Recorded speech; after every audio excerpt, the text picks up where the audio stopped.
Hello students, my name is Abhishek Srivastava. Welcome to eTech. आज हमारा topic है capacitance between two parallel wire. आइए शुरू करते हैं। बेसिकली ये जो कॉन्सेप्ट हम लोग पढ़ने जा रहे हैं ये ओवरहेड ट्रांसमिशन लाइन के लिए है। तो ओवरहेड ट्रांसमिशन लाइन के केस में अगर हम बात करेंगे तो ओवरहेड ट्रांसमिशन लाइन आप लोग सभी लोग जानते हैं, पावर सिस्टम में आप लोग अच्छी तरीके से पढ़ चुके होंगे। तो ओवरहेड ट्रांसमिशन लाइन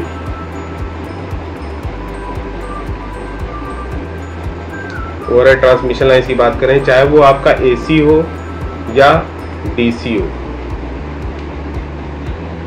लेकिन in the case of AC system, अगर हम लोग एसी सिस्टम की बात करें, if the transmission line is long and voltage high, the charging current drawn by the line due to capacitance।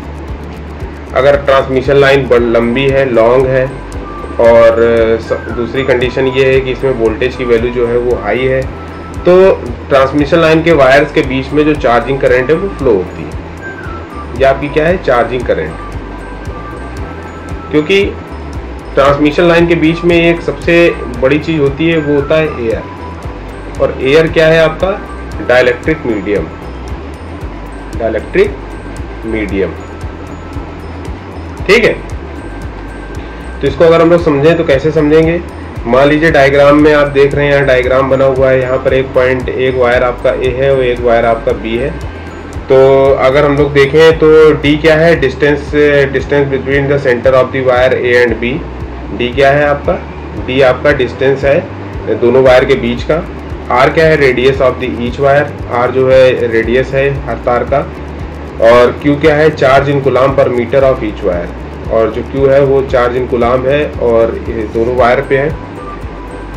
Now let us consider electric intensity at any point B. हम लोग किसी point पे electric intensity को consider कर रहे हैं between conductor A and B. Electric intensity at P due to charge plus Q coulomb per metre on A। Plus Q coulomb of charge जो है वो A पर है और उसकी वजह से इलेक्ट्रिक इंटेंसिटी जो है हम पॉइंट B पर देखेंगे। तो आपका फार्मूला क्या बन के आ जाएगा, E इज इक्वल टू आ जाएगा Q upon 2 pi epsilon nought epsilon R x। क्योंकि P से और A के बीच की दूरी क्या है आपकी, x है। ये हो जाएगा वोल्ट पर मीटर।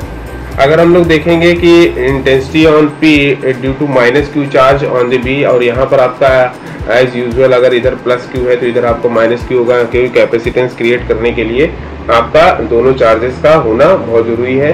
तो इस माइनस Q चार्ज की वजह से P पे क्या इलेक्ट्रिक फील्ड इंटेंसिटी है उसके बारे में देख लेते हैं।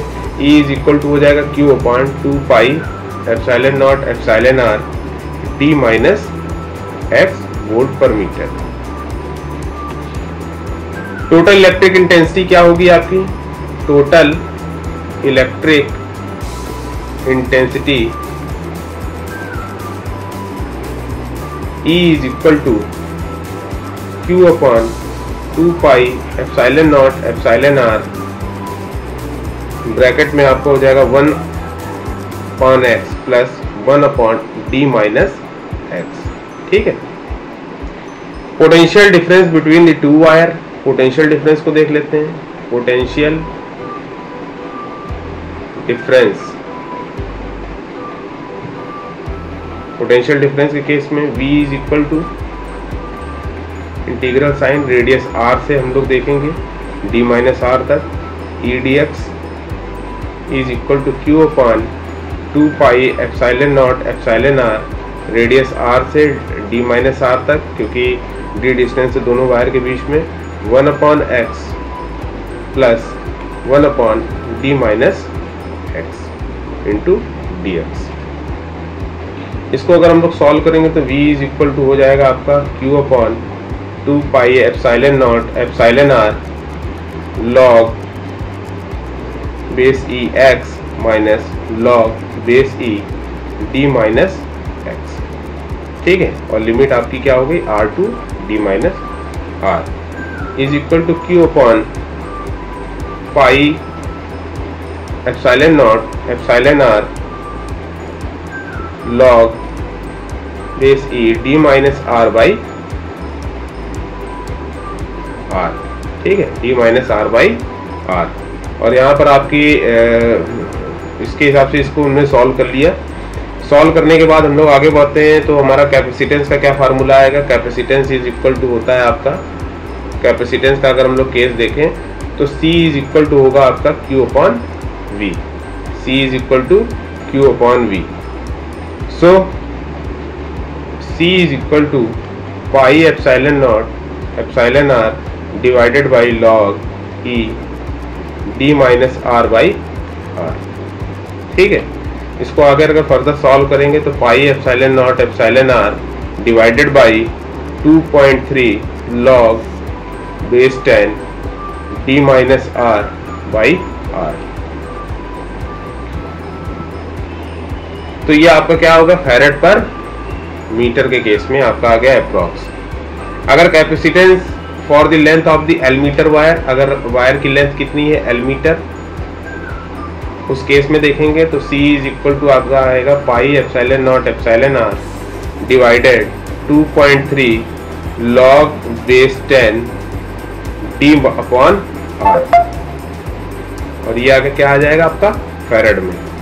और कैपेसिटेंस इन किलोमीटर के केस में देखेंगे, किलोमीटर के केस में कैपेसिटेंस देखेंगे तो C का फार्मूला आपका क्या बन के आएगा, C is equal to pi into 8.85 into 10 the power minus 12 multiplied by epsilon r multiplied by 100 into 10 the power 6 divided by 2.3 log base 10 d upon r। और इसको जब हम लोग सॉल्व करेंगे तो सॉल्व करने के बाद आपका क्या आ जाएगा, 0.0121 epsilon r divided by log base 10, और यहाँ क्या आ जाएगा आपका d बाई r। ठीक है, और ये आ जाएगा माइक्रोफैरेड पर किलोमीटर। ठीक है, तो इस तरीके से कैपेसिटेंस का कैलकुलेशन हम लोग 2 वायर के केस में कर लेते हैं, क्योंकि 2 वायर के केस में अगर आपका कहीं पर भी पोटेंशियल डिफरेंस पैदा होगा तो वहाँ पर कैपेसिटेंस भी पैदा हो जाएगा।